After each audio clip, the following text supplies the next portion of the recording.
Hau urruti ez jarriz.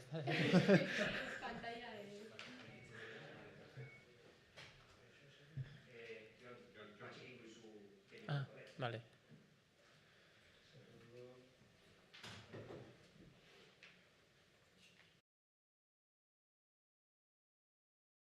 Bai, bueno, egunon guztioi eta ongi etorri.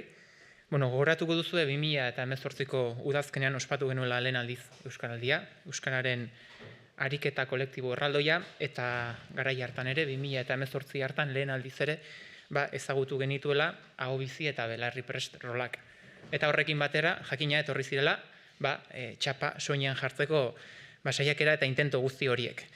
Egia da, ibilbide baten hasiera izan zalaura, baina jakin izan dugu urte hauetan guztietan, grinari eusten, gogoari eusten, berrasmatzen eta baita ere gaurkotasunera egokitzen, eta gaur, 2025 urtean, eta aprobetxatuz udaberriko loraldi hau geuk ere, denboraldi honetan, garai honetan, Euskararen loraldiari ere utzi nahi diogu eta Euskaraldiaren 4. edizioa aurkeztera gatoz. Horrexe, atik gaude gaurkoan hemen Euskaraldiaren 4. edizioa, maiatzaren 15-etik, 25-era bitartean ospatuko duguna. Eta ez dago gaizki gogoraraztea, zer dan Euskaraldia edo zertarako erabili izan ohi dugun Euskaraldia aurreko edizio hauetan eta baita ere honen helburua. Hizkuntza ohiturak aldatu nahi ditugu, inertziak astindu, estres linguistikoa gutxitu, euskaraz eroso, naturaltasunez aritzeko lekuak handitu nahi ditugu, eta oro har euskarari ateak zabaldu nahi dizkiogu, eta gune berri horietan naturaltasunez ere euskaraz aritu nahi dugu. Horixe da besteak beste euskaraldiak bilatzen duena.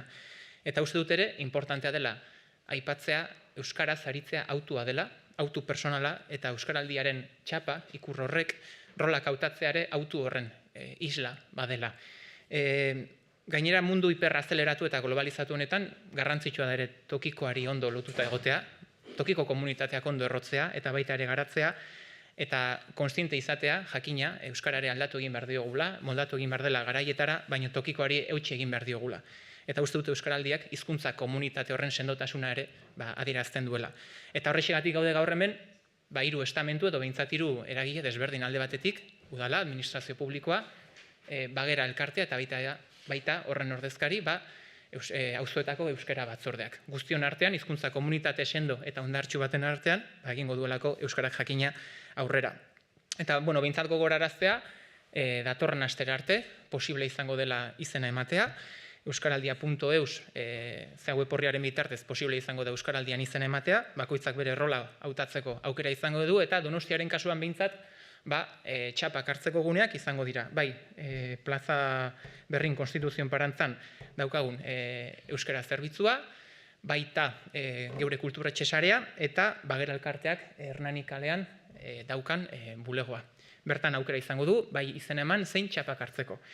Eta, esan bezala, maiatzaren 15-etik aurrera, 25-era bitartean, jarduera mordoxka izango dugu, jakina, euskaraldia ospatzeko. Horixe behintzat nik esateko neukana, eta orain bagera elkartari pasako jotzitza, eta horren ordezkari, hementxe daukagu, ametsi bero. Beraz, nahi duzunean zeurea daitza.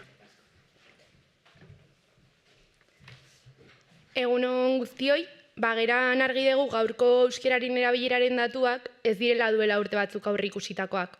Azken urteotan ezagutza handitu da, bai, baina erabileraren atzera pausoak somatu ditugu, eta horrek ezin gaitu jokoz kanpo utzi. Euskararen erabilera ez da datu huts bat. Gure harremanen kalitatea, gure komunitatearen kohesioa eta gure etorkizuna irudikatu izatea jokoan dago ere.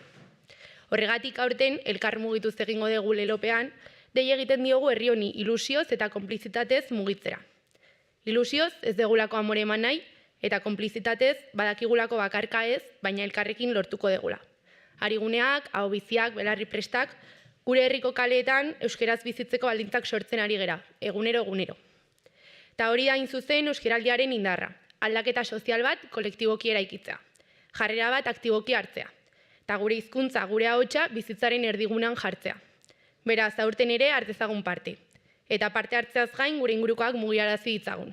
Elkarrekin egingo dugu eta elkarrekin egingo dugu posible. Orain, auztoen batzordei pasako diotitza. Kaixo guztioi, euskararen erabilerak kezkatzen gaitu, bai, baina kezka ez da nahikoa, erantzun behar dugu. Eta Donostian auzoz auzo, jendean mugitu eta erantzun hori emateko herritarrak elkarteak ikastetxeak deno gara parte. Aurten, Donostioko auzoek sekulako egitaraua osatu dugu, anitza, zabala eta bizi-bizia. Eta bai, altzan ere, gure ekarpina egin dugu, ilusioz eta konpromesuz.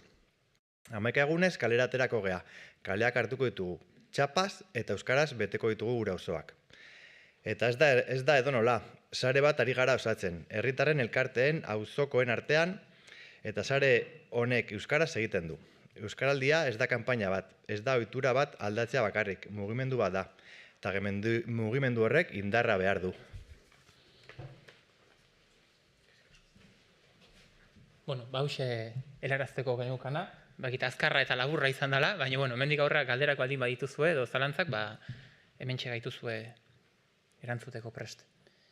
Egia da ere, dosierrekin batera, sekulako jarduera mordoxka daukazuela.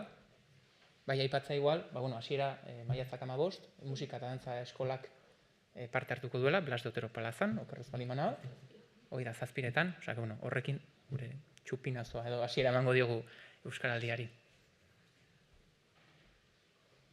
Bestela, dana argi baldin badaukazue. Badakizue, oraindik ere, garaiz zaudete, izena eman ez duzuenok euskaraldia.eus sartu eta izena eman eta zuen rola hautatzeko. Eskerrik asko. Listo.